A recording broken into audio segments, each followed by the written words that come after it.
7th और 8th ये दो क्वेश्चंस करना है, ठीक है। तो 7th क्वेश्चन देख लेते हैं क्या है। 7th question, 10 upon x plus y plus 2 upon x minus y is equal to 4, is equal to 4। Second equation है 15 upon x plus y plus, plus नहीं minus, sorry minus 5 upon x minus y is equal to -2, ठीक है। तो ये दो equations हैं, इनको simplify करके पहले तो हमको linear equation in two variable के फॉर्म में अरेंज करना है और फिर उसके बाद सॉल्व करना है, ठीक है। तो जैसा कि मैंने आप लोगों को बताया था लास्ट क्लास में, हम लोग सबसे पहला काम क्या करेंगे, यहां पर 1 अपॉन एक्स प्लस वाई को ए कंसीडर करेंगे और 1 अपॉन एक्स माइनस वाई को बी कंसीडर करेंगे। क्लियर। तो देखो ये वाली जो पूरी एक्सप्रेशन है ये क्या हो जाएगी, 10 under bracket 1 upon x plus y plus 2 under bracket 1 upon x minus y is equal to 4। ये बन जाएगी एक्सप्रेशन। मैंने 10 और 2 को कॉमन निकाला, अब ये पूरे प्लेस पे हम क्या पुट कर देंगे, a। तो ये एक्सप्रेशन क्या हो जाएगा, 10a plus 2b is equal to 4। क्या ये चीज क्लियर सबको। फिर उसके बाद सिमिलरली ये वाली इक्वेशन क्या बन जाएगी बताओ, क्या बन जाएगी, 15a minus 5b is equal to 2। क्या ये चीज क्लियर, सॉरी -2, ये चीज क्लियर सबको। ओके, अब क्या करना है, सिंप्लीफाई करके ए और बी की वैल्यू निकालनी। इसको इक्वेशन मार्क कर लेते हैं, इसको ले लेते हैं इक्वेशन नंबर 1 और इसको ले लेते हैं इक्वेशन नंबर 2, ठीक है। अब कौन से वेरिएबल को एलिमिनेट करना चाहते हो ये डिसाइड करो, ए को या बी को। ए को करने के लिए ना बड़े नंबर मल्टीप्लाई करने पड़ेंगे, बी को करना ज्यादा आसान है। जैसे ए को करने के लिए भी 3 से मल्टीप्लाई कर देते तो हो जाता। अच्छा, क्या कॉमन निकाल सकते हैं, 2 कॉमन निकाल सकते हैं, बिल्कुल 2 कॉमन निकाल के कट जाएगा। हाँ ठीक है, मैं एक काम कर देता हूं, इसको 5 से इसको 2 से कर देता हूं, तब भी हो जाएगा ना, ठीक है।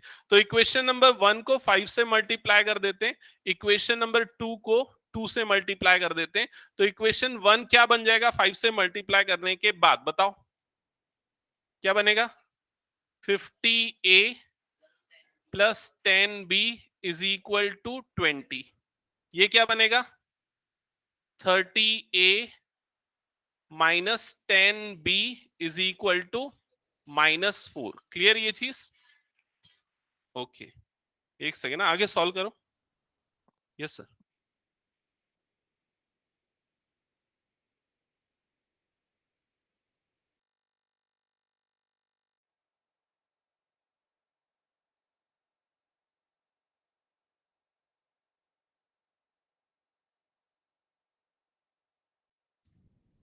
ओके, यहां तक हो गया सबका।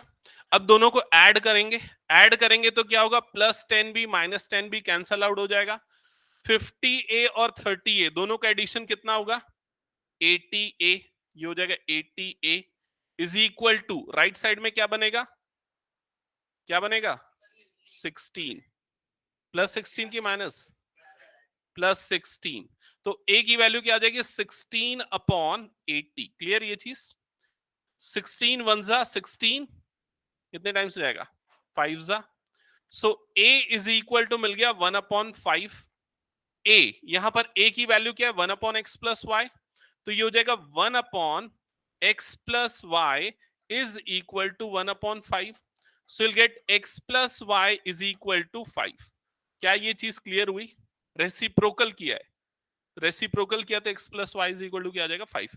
इसको हम कंसीडर करेंगे इक्वेशन नंबर 3। क्लियर ये चीज सबको,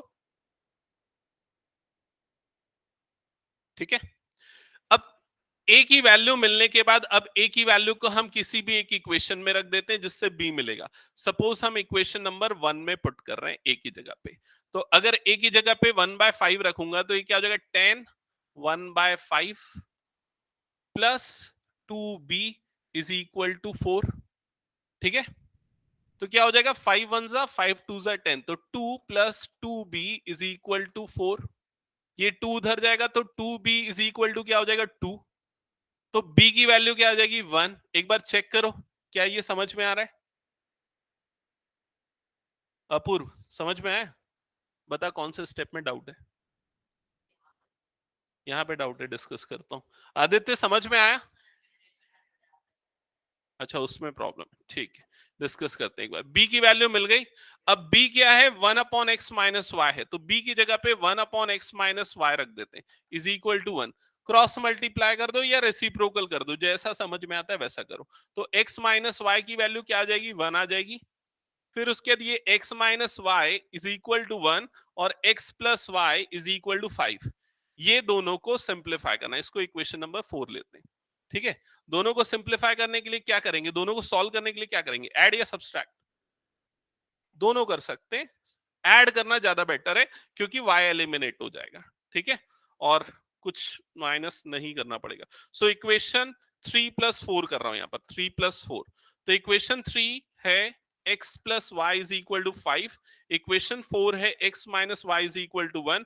जब दोनों ऐड होगा तो y cancel out, 2x is equal to 6 and let x is equal to 3। x की वैल्यू 3 आ जाएगी। x की वैल्यू 3 पुट करो, इक्वेशन 3 में ही रख दो तो y मिलेगा। क्या आएगा y बताओ? y is equal to 2, correct. ठीक है, अब एक बार बताओ कहां पर प्रॉब्लम, फर्स्ट स्टेप में प्रॉब्लम है? फर्स्ट स्टेप स्टार्टिंग में देखो भाई ये linear equation in two variable के फॉर्म में करेंटली नहीं था, स्टैंडर्ड फॉर्म में। तो उस फॉर्म में अरेंज करने के लिए हमने क्या किया, हमने इसको देखा कि पैटर्न मैच किया। पैटर्न क्या देखा यहाँ पर, ये वाला जो पार्ट है x प्लस वाई यहां पर भी आ रहा है और ये वाला जो पार्ट है x माइनस वाई वो यहां भी आ रहा है। क्लियर? तो इसको हमने 10 into one upon x plus y, 2 into one upon x minus y लिखा। वैसे यहां पर भी वही किया, जिससे अब हमने 1 अपॉन एक्स प्लस वाई को a रखा, जिसके कारण ये क्या हो गया 10a, और ये क्या बन गया 2b बन गया, क्योंकि इसको हमने क्या रखा है b रखा है। तो ये a और b का linear equation in two variable के स्टैंडर्ड फॉर्म में आ गया। क्लियर ये चीज? फिर उसके सॉल्व करके ए और बी निकाला, उसको यहां पुट किया, रेसिप्रोकल करके हमको एक्स और वाई मिला। एक आध क्वेश्चन, एक क्वेश्चन और है उसको करते हैं, फिर शायद और क्लियर हो जाएगा। ठीक है, सबका बन गया? ये नेक्स्ट क्वेश्चन पे जाए। देखो यहां पर ना आपको डिसाइड करना है कि किसको एलिमिनेट करना है। जैसे मैं बी को एलिमिनेट करना चाह रहा था तो मैंने इसको 5 और इसको 2 से मल्टीप्लाई कर दिया, क्योंकि 2 5 10, 5 2 10, दोनों के कोफिशिएंट सेम होके कट जाएगा। अगर तुमको फिफ्थ ए को एलिमिनेट करना है तो इसको 3 से और इसको 2 से कर दो मल्टीप्लाई, तो ये 30 और ये भी 30 हो जाएगा, तो ए वाला पार्ट एलिमिनेट हो जाएगा। ठीक है, ओके। नेक्स्ट क्वेश्चन पे आते हैं। Next question, 1 upon 3x plus y, 1/3x plus y plus 1/3x minus y is equal to 3/4। ये फर्स्ट इक्वेशन है। Second equation, 1/2 times of 3x plus y minus 1/2 times of 3x minus y, 3x minus y is equal to -1/8। Check करो सही लिखा है question. ठीक है, अब देखो यहां पर ध्यान देना, इस क्वेश्चन में ये वाला जो पार्ट है 3x plus Y, 3x minus Y, यहां पर भी वही पैटर्न आपको दिख रहा है, 3x plus Y, 3x minus Y. बस यहां डिफरेंस क्या है, यहां पर 2 भी उसके साथ में। तो एक काम करो, 1/2 को बाहर निकाल लो और उसको उठा के उधर क्रॉस मल्टीप्लाई कर दो सेकेंड इक्वेशन से, तो एग्जैक्टली एक जैसा दिखेगा। तो क्या कर रहा हूं मैं, यहां पर से 1/2 को कॉमन निकाल ले रहा हूं, ये लेफ्ट साइड में से, पूरे में से। तो यहां पर क्या बच जाएगा, 1/3x plus y minus 1/3x minus y, plus y और दूसरे में माइनस वाई, और राइट साइड में -1/8 है। अब ये जो 2 है ये क्रॉस मल्टीप्लाई होके इधर चले जाएगा, इधर पे आ जाएगा 2। समझ में आया कि नहीं ये चीज? तो जब 2 उधर जाएगा तो लेफ्ट साइड में क्या बचेगा, 1/3x plus y minus 1/3x minus y is equal to 2 उधर मल्टीप्लाई होने के बाद 2 4 तो क्या आ जाएगा, ये -1/4 आ जाएगा। क्लियर ये चीज? इक्वेशन नंबर 1 में हमने कुछ नहीं किया है, वो जैसा था एज इट सर इज। इसको पहले नहीं कर सकते थे मल्टीप्लाई? किसको पहले? सर 2 को क्रॉस मल्टीप्लाई पहले नहीं कर सकते? कर सकते थे, कोई प्रॉब्लम नहीं है उसमें। ठीक है, ओके। तो यहां तक का एक्सप्रेशन आ गया। अब इसके बाद हम क्या करेंगे, ये दोनों इक्वेशन में हम देखेंगे कि सेम टाइप के टर्म्स कौन कौन से। तो आपको एकदम क्लियरली समझ में आ जाएगा कि ये जो पार्ट है 1/3x+y, ये दोनों में सेम है, और ये 1/3x-y ये भी सेम है। तो ये आपको हेल्प करेगा आइडेंटिफाई करने के लिए किसको ए लेना है और किसको बी लेना है। क्लियर? तो इस वाले पार्ट को ए और इस वाले पार्ट को बी ले लेते हैं। ठीक है, तो यहां पर हम लिख लेते हैं a is equal to 1/3x plus y and b is equal to 1/3x minus y। ये बन जाएगी एक्सप्रेशन। ओके, इसके बाद जब हमने a और b डिसाइड कर लिया तो उसको यहां पर पुट कर देते हैं। तो क्या बन जाएगी ये वाली इक्वेशन, बताओ? a plus b is equal to 3/4, और ये वाली इक्वेशन क्या बन जाएगी? a minus b is equal to -1/4। ठीक है, तो एक काम कर लो, इसको इक्वेशन 1 कंसीडर करो, इसको 2। अब सॉल्व करो एक बार आगे, एक सेकेंड ना।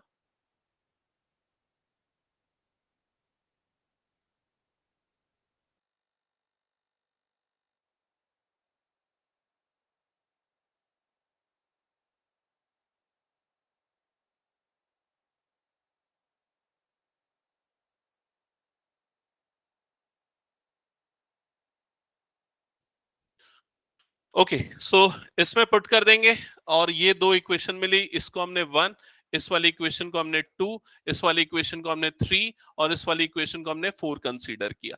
अब 3 और 4 दोनों को ऐड कर लेते हैं। ऐड करने से बी वाली टर्म एलिमिनेट हो जाएगी। तो जब दोनों ऐड होगा तो क्या बनेगा? क्या बनेगा बताओ लेफ्ट साइड पे? 2a इज इक्वल टू क्या बन जाएगा? दोनों का एडिशन कितना होगा? 2/4 होगा। ठीक है, फर्दर सिंप्लीफाई करो, बताओ क्या आ रहा है ए और बी की वैल्यू। सॉल्व करो, उसके बाद एक्स और वाई भी निकल।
की आवाज नहीं आ रही।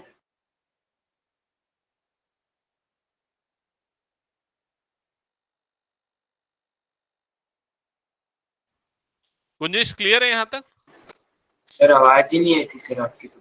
सर ठीक और है, बहुत डीप हो गया था, पता नहीं सर हाँ क्या। 3x plus y is equal to क्या हो जाएगा 4 रेसिप्रोकल करने पे, और यहाँ पर 3x minus y is equal to क्या आ जाएगा 2 रेसिप्रोकल करने पे। ठीक है, अब क्या करो, ये वाली इक्वेशन और ये वाली इक्वेशन, दोनों इक्वेशंस को ऐड कर दो। दोनों इक्वेशंस को ऐड करोगे तो ये एक्सप्रेशन क्या हो जाएगी, 6x, नहीं गलत बोल रहा है, 6x इज इक्वल टू 6 आएगा। देख यहाँ पर दोनों को ऐड करेगा, एडिशन के कारण ये दोनों टर्म्स कैंसल आउट, 3x क्या हो जाएगा, 6x is equal to 6 and you will get x is equal to 1।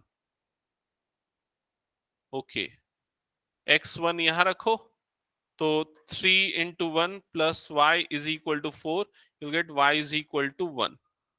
ठीक है, x is equal to 1, y is equal to 1। Check करो तो कहां पर गलती कर रहे हो, किसका 6 आ रहा है, क्या हो गया, क्या सबका क्लियर ये? ओके, नेक्स्ट नेक्स्ट क्वेश्चन एक बार देखते हैं।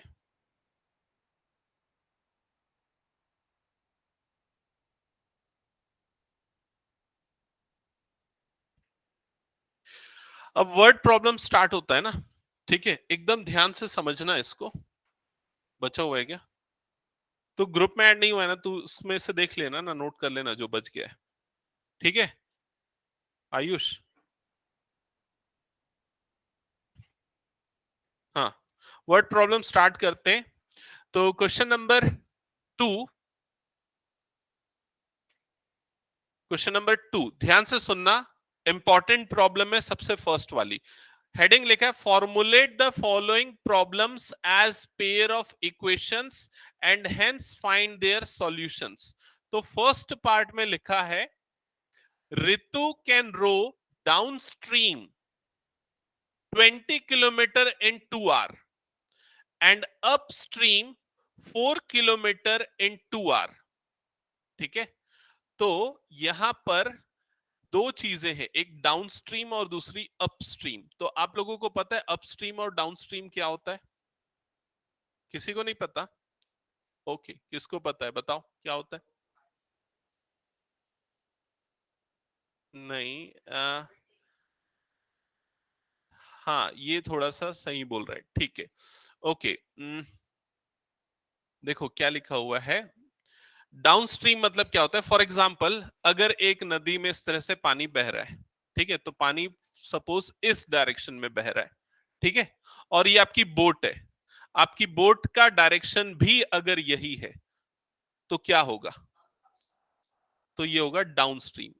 समझ में आ रहा है, मतलब आप स्ट्रीम के डायरेक्शन में जा रहे हो, ठीक है, ऑब्वियस सी बात है आपकी स्पीड बढ़ जाएगी, तो ये क्या होगा, डाउनस्ट्रीम होगा। ठीक है, लेकिन अगर पानी का डायरेक्शन सपोज ये है और आपकी बोट का डायरेक्शन अगर ये है, तो ये क्या होगा, अपस्ट्रीम होगा। अपस्ट्रीम, समझ में आया कि नहीं ये चीज?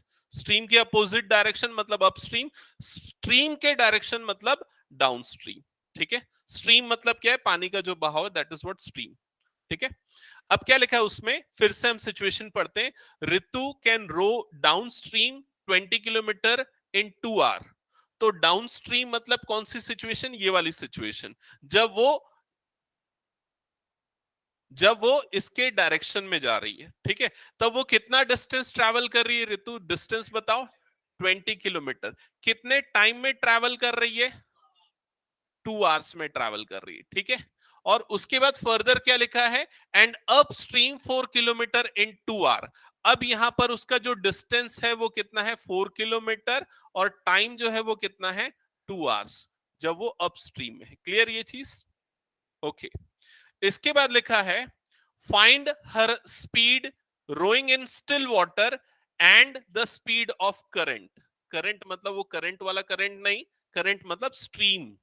स्ट्रीम जो है ना, जो पानी का बहाव है ना, उसकी स्पीड निकालने बोल रहा है। समझ में आया ये चीज? ठीक है, क्यों ऐसा होगा, देखो अगर मान लो बोट की जो स्पीड है वो है x किलोमीटर पर आवर, ये बोट की स्पीड है नॉर्मल वाटर में, स्टिल वाटर में, जब पानी कहीं नहीं बह रहा है तब बोट की स्पीड है x किलोमीटर पर आवर। लेकिन अगर पानी बह रहा है तो ऑब्वियस सी बात है उसकी स्पीड बढ़ जाएगी, और जो पानी जो बह रहा है उसकी स्पीड अगर हम मान ले y किलोमीटर पर आवर है, तो बोट की जो डाउनस्ट्रीम में स्पीड है वो बढ़ के कितनी हो जाएगी, x plus y kilometre per hour हो जाएगी। क्या ये चीज सबको समझ में आई जो मैंने एक्सप्लेन किया?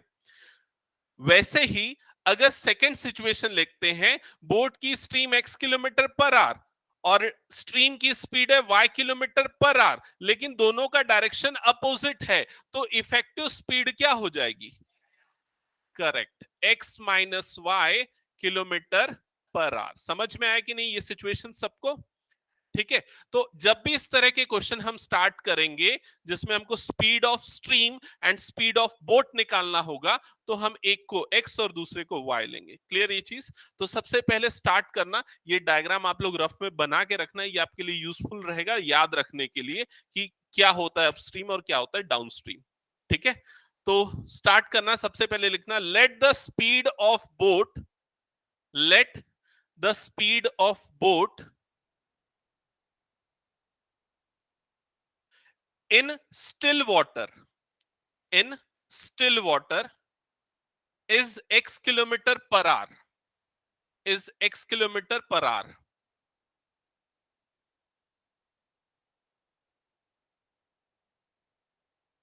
In still water is x kilometer per hour,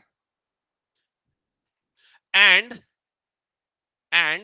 speed of stream b y kilometer per hour. Clear? Speed of boat हमने ले लिया x kilometre per our, speed of stream ले लिया y किलोमीटर पर आवर। ठीक है,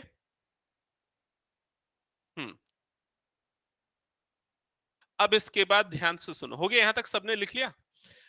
अब for, for ये कौन सा है, ये कौन सा है, downstream, for downstream, for downstream. ठीक है, स्पीड इज इक्वल टू क्या होता है, speed is equal to what, distance upon time. तो डाउनस्ट्रीम के केस में स्पीड कितना है, रुकना भी, स्पीड कितना है डाउनस्ट्रीम के केस में, कितना है स्पीड डाउनस्ट्रीम के केस में, हमने यहां लिखा था x plus y, x plus y kilometre per hour is equal to distance कितना था डाउनस्ट्रीम के केस में 20 अपॉन टाइम कितना था 2, तो 20 किलोमीटर और टाइम था 2 आवर्स। समझ में आई ये चीज? तो ये कितना हो जाएगा 10 किलोमीटर पर आवर हो जाएगा। क्या ये समझ में आया? तो आपको फर्स्ट इक्वेशन मिल गई x plus y is equal to 10 kilometre per hour. क्या ये चीज सबको क्लियर? एक बार कंफर्म करो।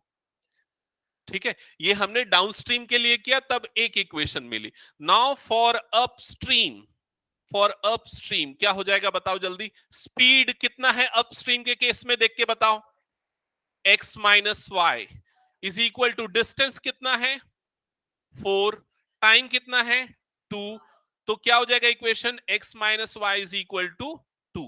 ये बन जाएगा इक्वेशन नंबर 2। ये इक्वेशन 1 और ये हो गया इक्वेशन नंबर 2। अब दोनों इक्वेशंस को सॉल्व करो।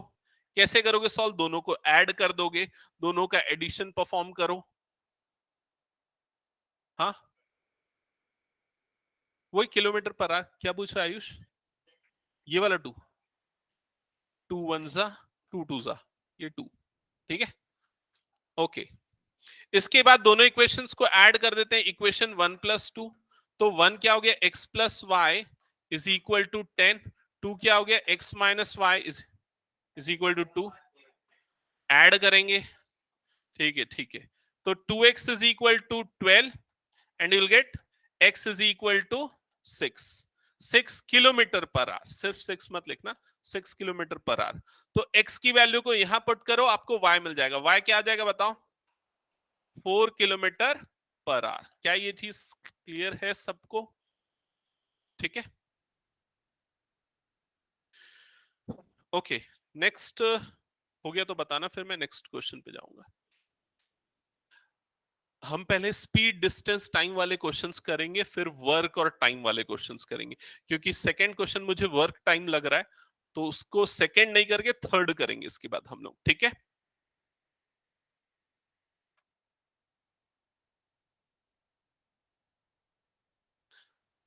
सुयश तेरे को कुछ याद दिलाने बोला था ना, भूल गया?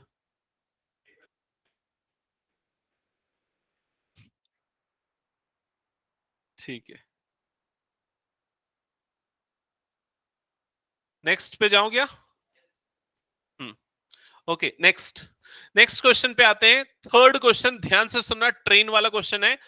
Ruhi travels 300 kilometre to her home partially by train and partially by bus. मतलब वो 300, हाँ, मैं कुछ देर पहले बोला था कि पहले हम स्पीड डिस्टेंस टाइम वाला क्वेश्चन करेंगे, फिर वो वर्क एंड टाइम है, दोनों अलग चीजें, तो एक सेम टाइप का सीक्वेंस फॉलो करेंगे, ठीक है? तो इसलिए थर्ड क्वेश्चन पहले लिया है।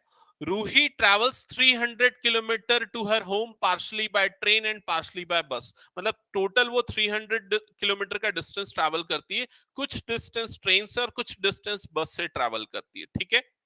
आगे लिखा है she takes 4 hours if she travel 60 kilometre by train and remaining by bus. तो दो केसेस है। पहला केस उसमें ये बोल रहा है, केस वन ये बोल रहा है, केस वन ध्यान से समझना, केस वन में ये बोल रहा है कि वो ट्रेन से कितना ट्रैवल कर रही है, ट्रेन से कितना डिस्टेंस ट्रैवल कर रही है 60 किलोमीटर, और रिमेनिंग बाय बस, तो बस से कितना डिस्टेंस ट्रैवल कर रही है 240 किलोमीटर। समझ में आया कैसे 240? क्योंकि टोटल 300 है तो इसलिए।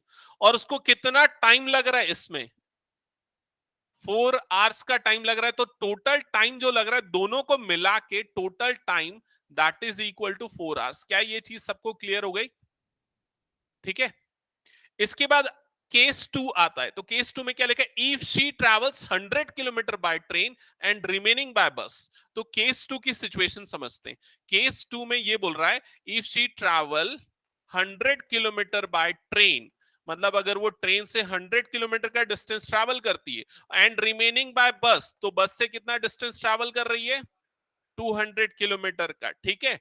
तो उसको कितना टाइम लग रहा है, क्वेश्चन में लिखा है कितना लग रहा है, 4 our 10 minute.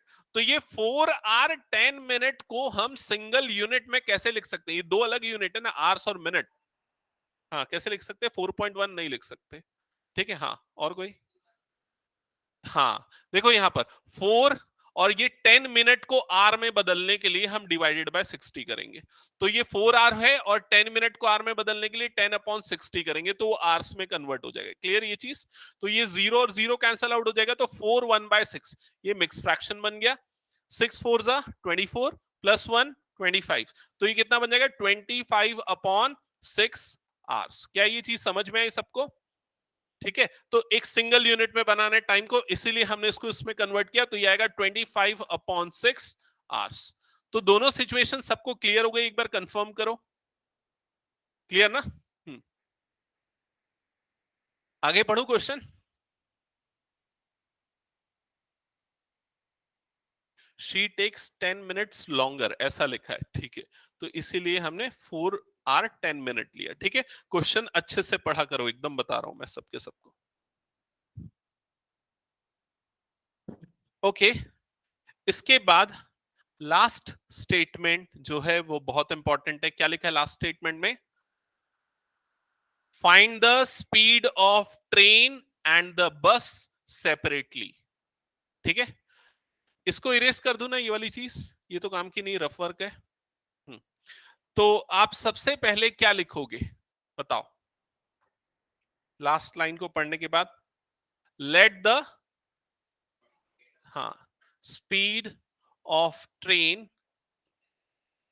B x kilometre per hour and that of bus be y kilometre per hour. क्या ये चीज क्लियर हो गई सबको? ये हमने speed of train speed of bus ले लिया, ठीक है?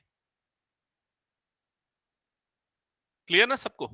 अब मेरी बात ध्यान से सुनना, एकदम ध्यान से, और कुछ मत लिखना जब मैं बोलूंगा और सुनोगे तुम लोग तो, ठीक है? देखो, केस वन में उसको टोटल कितना टाइम लगा ये बता रहा है, 4 आवर्स का। समझ में आया ये चीज? तो कुछ टाइम ट्रेन में लगा होगा, कुछ टाइम बस में लगा होगा। क्लियर ये चीज? तो टाइम इज इक्वल टू क्या होता है, कैसे निकालते हैं? स्पीड डिस्टेंस टाइम का रिलेशन में टी इज इक्वल टू क्या होता है? Distance upon speed. हाँ, डिस्टेंस अपॉन स्पीड।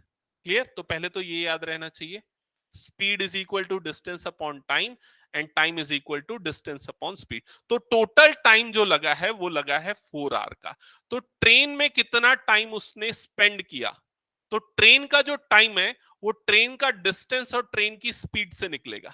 समझ में? डिस्टेंस अपॉन स्पीड कर दो, तो ट्रेन में उसने कितना डिस्टेंस ट्रैवल किया 60, और ट्रेन की स्पीड कितनी थी x, तो 60 अपॉन x, इतना टाइम उसको ट्रेन में लगा। क्या ये चीज समझ में आई? बस में कितना टाइम लगा बताओ? 240 अपॉन y, तो 240 बस में ट्रैवल्ड डिस्टेंस था डिवाइडेड बाय बस की स्पीड इतनी, तो ये बस में लगा हुआ टाइम, और ट्रेन में लगा हुआ टाइम प्लस बस में लगा हुआ time is equal to how much? 4 hours is equal to 4 hours according to first situation or case 1. Similarly for case 2 ये क्या बनेगा? 100 अपॉन x, क्योंकि अब वो 100 किलोमीटर का distance, plus 200 upon y is equal to 25 upon 6। क्या ये समझ में आया सबको? अब क्या करेंगे? करेक्ट। अब जैसे हम थोड़ी देर पहले कर रहे थे, 1 अपॉन एक्स को हम क्या लिखेंगे? a, और 1 अपॉन वाई को हम क्या लिखेंगे? b। ऐसा लिखने से ये वाली इक्वेशन क्या बन जाएगी बताओ? 60a, 60a। क्या ये समझ में आ रहा है सबको? 60 और 1 अपॉन एक्स क्या हो गया? a हो गया, तो इसलिए बना 60a प्लस 240, और 1 अपॉन वाई क्या बन गया? b, तो 240b इज इक्वल टू क्या हो जाएगा? 4। क्लियर ये चीज? ठीक है। इसके बाद आप चाहो तो इसको फर्दर और थोड़ा बहुत सिंप्लीफाई कर सकते हो। कैसे कर सकते हो? ये पूरा का पूरा इक्वेशन 4 से डिवाइड हो सकता है, तो हम पूरे इक्वेशन को 4 से डिवाइड कर देते हैं। ठीक है, तो 4 से डिवाइड करने के बाद अब ये क्या बन जाएगा? 4 वन जा कितने टाइम्स हो जाएगा? 15 टाइम्स में जाएगा, तो ये बनेगा 15a प्लस ये कितने टाइम्स में जाएगा? 60b इज इक्वल टू क्या हो जाएगा? 1, और इसको हम कंसीडर करेंगे इक्वेशन नंबर 1। क्लियर ये चीज? सर अगर सिंप्लीफाई नहीं करेंगे तो चलेगा? कोई प्रॉब्लम नहीं होगा, कैलकुलेशन थोड़ा सा बढ़ जाएगा सिंप्लीफाई नहीं करोगे तो। ठीक है, ओके। सिमिलरली ये वाली जो इक्वेशन है, ये इक्वेशन क्या बनेगी? ये वाली इक्वेशन बताओ। 1 अपॉन एक्स को जब आपने a रखा तो क्या बनेगा? 100a plus 200b is equal to 25 upon 6, यही बनेगा। पूरी इक्वेशन को 25 से डिवाइड कर सकते हो, सारी टर्म्स 25 से डिविजिबल है, तो डिवाइडेड बाय 25 डिवाइडेड बाय 25, और यहां पर भी 25 आ जाएगा, जिसके कारण ये दोनों कट जाएगा। 25 वन सा 25 फोर सा 25 वन सा 25 एट सा, तो ये इक्वेशन क्या बन जाएगी? 4a plus 8b is equal to 1 upon 6। क्या ये चीज क्लियर है सबको?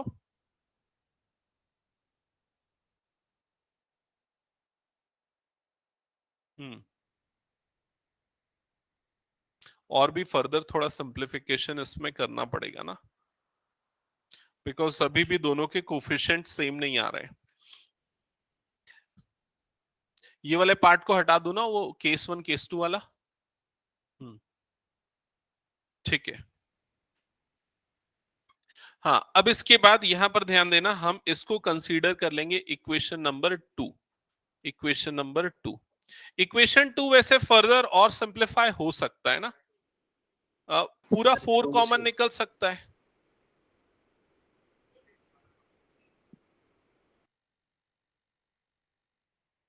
या इक्वेशन 1 को कर देते हैं सिंप्लीफाई, ज्यादा बेटर है। 15 कॉमन निकल जाएगा ना इक्वेशन नंबर 1 से डायरेक्टली, तो इक्वेशन 1 को सिंप्लीफाई कर देते हैं आगे, उसमें से 15 कॉमन निकाल लेते हैं, तो क्या बचेगा वहां पर? a plus 4b is equal to 1, तो a plus 4b is equal to कितना हो जाएगा? 1 upon 15, and now consider this as equation number 3।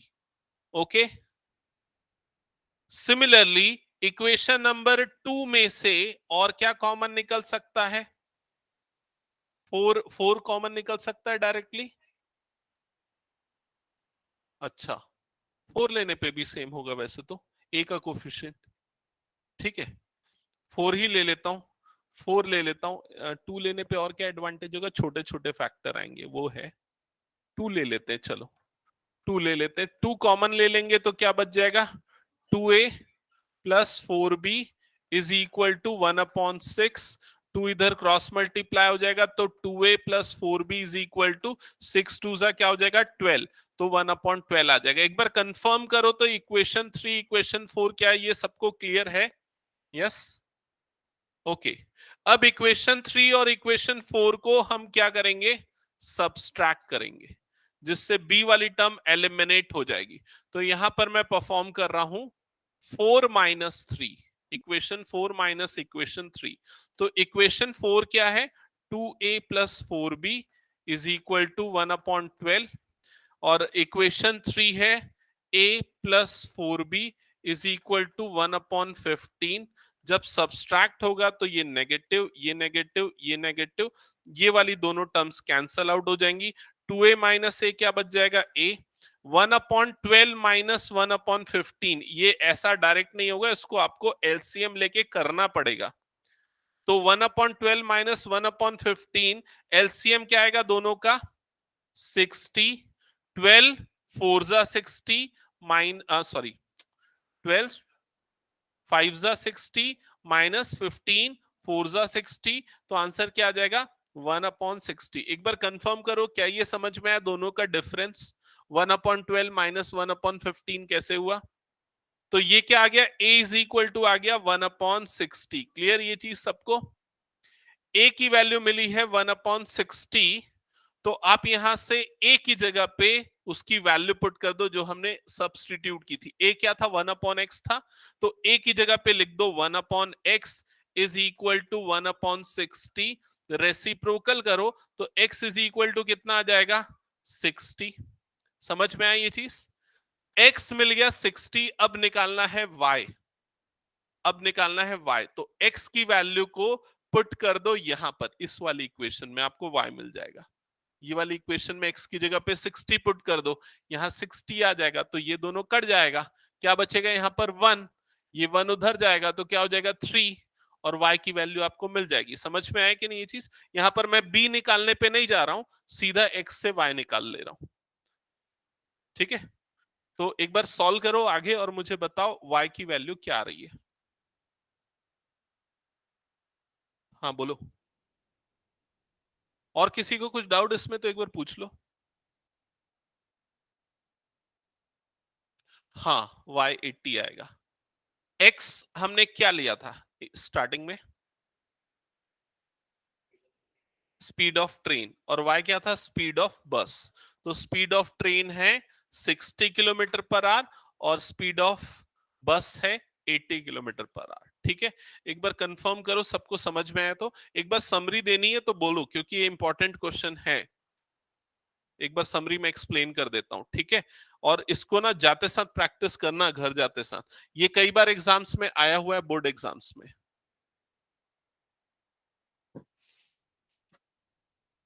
ठीक है, एक बार मैं शॉर्ट में ब्रीफ कर, हाँ y इज इक्वल्स टू 80। ठीक है, y इज इक्वल टू 80 आएगा ना। हम्म, 0 बता रहे हैं। हाँ ठीक है, इधर ध्यान देना। सो क्वेश्चन क्या था, रूही 300 किलोमीटर का डिस्टेंस ट्रैवल कर रही है, कुछ डिस्टेंस वो ट्रेन से और कुछ डिस्टेंस वो बस से ट्रैवल कर रही है। दो अलग अलग सिचुएशन है, केस 1 केस 2। केस 1 में वो 60 किलोमीटर ट्रेन से, रिमेनिंग बस से, और केस 2 में 100 किलोमीटर ट्रेन से, रिमेनिंग बस से, इतना इतना डिस्टेंस ट्रैवल कर रही है। फर्स्ट केस में, फर्स्ट केस में फर्स्ट केस में जो उसको टोटल टाइम लग रहा है वो 4 आवर्स है, और सेकंड केस में उसको जो टोटल टाइम लग रहा था वो कितना था, 4 आवर 10 मिनट था। 4 आवर 10 मिनट था, 10 मिनट ज्यादा लग रहा है ऐसा क्वेश्चन में लिखा था, तो उसको हमने कन्वर्ट किया आवर्स में, ऐसा कुछ आया। फिर हमने दोनों केसेस को लिया और दो डिफरेंट इक्वेशंस बनाई। Time is equal to distance upon speed, ये फॉर्मूला अप्लाई किया तो टोटल टाइम 4 था, तो ट्रेन में जो ट्रैवल टाइम है वो स्पीड अपॉन वो डिस्टेंस अपॉन स्पीड से निकला। बस का जो ट्रैवल टाइम है बस का डिस्टेंस अपॉन बस की स्पीड, इससे निकला। दोनों को प्लस किया is equal to 4, first equation. Clear Suyash, समझ में आया?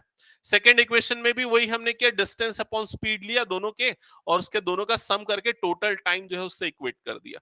अब 1 अपॉन एक्स 1 अपॉन वाई को ए और बी से रिप्लेस किया, दो linear equation in two variable बने और उसके एलिमिनेशन मेथड हमने अप्लाई किया है, सेम वेरिएबल्स के फॉर्म में सेम कोफिशिएंट्स लाके दोनों इक्वेशंस को सब्सट्रैक्ट कर दिया।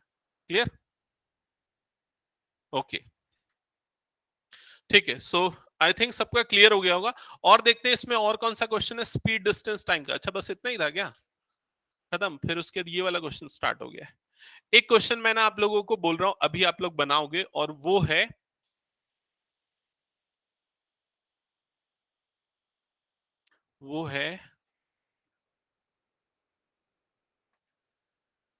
वर्क वाला क्वेश्चन। हो जाएगा क्या? नहीं हो पाएगा यार, एक्चुअली वर्क वाला क्वेश्चन इसलिए मैं अभी नहीं करा रहा हूँ। इसमें से देख लेते हैं ऑप्शनल वर्क वाला क्वेश्चन ना, एक फ्रेश क्लास में करेंगे क्योंकि उसमें थोड़ा सा टाइम ज्यादा लगेगा। आप लोग क्वेश्चन नंबर 5 करोगे ऑप्शनल का, page number 68, page number 68 optional, question number 5 दिख रहा है सबको? क्वेश्चन क्या लिखा हुआ है क्वेश्चन में? In triangle ABC angle C is equal to what? 3 times angle B. 3 नहीं है वो, 3 टाइम्स एंगल बी है, ठीक है। और उसके बाद लिखा है दैट इज इक्वल टू, क्या लिखा है? 2 times angle A plus angle B. भाई इधर ध्यान दे आयुष, ये क्या लिखा है? Angle C equal to 3 times angle B is equal to 2 times angle A plus angle, ऐसे लिखा हुआ है। वो अलग अलग नहीं है, वो सारे के सारे एक साथ है। ठीक है, ये चीज सबको क्लियर? ओके। अब यहां पर ध्यान से समझना, इससे अगर हम पहली दोनों चीजों को इक्वेट करेंगे तो हमको angle C is equal to 3 time angle B, ये मिल गया। और जब बाद की दोनों चीजों को इक्वेट करेंगे तो क्या मिलेगा हमको बताओ? 3 time angle B is equal to 2 times of angle A plus angle B. जब फर्दर सिंप्लीफाई करेंगे तो 3 time of angle B is equal to 2 times of angle A plus 2 times of angle B. क्या ये समझ में आया सबको? क्या किया है इसमें? हाँ, ये और ये तीनों आपस में इक्वल थे, तो हमने पहले और दूसरे वाले को ले लिया, अलग कर दिया, और दूसरे और तीसरे वाले को लेके अलग कर दिया। समझ में आया ये चीज? फिर ये वाला जो पार्ट, ये तो यहां इसको यहीं पर छोड़ दिया हमने, इसके बाद आगे कुछ नहीं किया। और जो सेकंड और थर्ड पार्ट को जिसको इक्वल लिया था ना, उसको आगे सिंप्लीफाई करना स्टार्ट किया, तो ब्रैकेट ओपन किया तो 2a 2b बन गया। ठीक है, अब इसके बाद क्या करेंगे? ये जो 2b है इसको इधर शिफ्ट कर देंगे, तो क्या हो जाएगा लेफ्ट साइड में बताओ? 3 times angle A minus 3 times angle B minus 2 times angle B, ऐसा ही होगा। 3 टाइम्स एंगल बी और ये क्या हो जाएगा? Minus 2 times angle B, that is equal to right side में क्या बचेगा? 2 टाइम्स एंगल ए। क्लियर ये चीज? तो कितना होगा इसका difference? Correct, angle B is equal to 2 times of angle A, यही हो जाएगा। अब ध्यान से सुनना, अभी खत्म नहीं हुआ है। ये एंगल बी हमने निकाल लिया, अब एंगल बी को उठा के हम यहां पर रख देते हैं, तो क्या बनेगा बताओ? Angle C is equal to 3 into what? 2 times of angle A. समझ में आई ये चीज? जिससे एंगल सी कितना हो जाएगा? 6 एंगल ए हो जाएगा। ऐसा करने के पीछे रीजन क्या था पता है? देखो, एंगल सी एंगल ए के फॉर्म में है, एंगल बी एंगल ए के फॉर्म में है, और एंगल ए वो एंगल ए ही है। समझ में? अब ये ए बी सी तीनों कौन से एंगल हैं? किसके एंगल है? ट्राइंगल के एंगल है, करेक्ट। तो angle sum property of triangle से तीनों का सम कितना होता है? 180 डिग्री। अब एंगल ए तो एंगल ए ही रहेगा, एंगल बी क्या हो जाएगा? 2a लिख सकते हैं एंगल बी को। एंगल सी को क्या लिख सकते हैं? 6 एंगल ए लिख सकते हैं, इज इक्वल टू व्हाट? 180। तीनों को ऐड करोगे तो कितना आएगा, 9 times of angle A is equal to 180। तो angle A is equal to 180 upon 9। हाँ,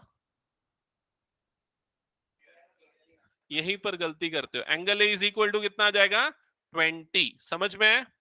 अब एंगल बी एंगल सी कैसे निकलेगा, एंगल ए को इधर रखो एंगल बी मिलेगा, एंगल ए को इधर रखो एंगल सी मिल जाएगा। समझ में आ गया ये चीज? निकालो सारे एंगल्स और बताओ क्या क्या आ रहे हैं। Angle B 40 correct, angle C 120।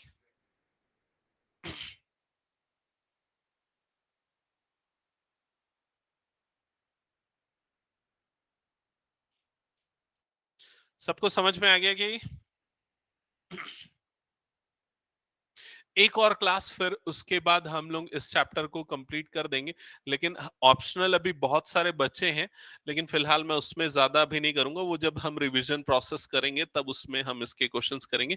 Previous year questions करना है और हमको, क्योंकि तब क्या मुझे वो डिवीजन करना पड़ेगा स्टैंडर्ड बेसिक वाला। बेसिक वाले बच्चों के लिए कुछ काम का नहीं है ज्यादातर। बेसिक कौन कौन ले रहा है इस बार? बेसिक ले रहे हो और कोई बेसिक? बेसिक ले रहे हो, बाकी सब स्टैंडर्ड ले रहे हो, ठीक है। ओके, ठीक है। ठीक है, तू क्यों बेसिक ले रहा है?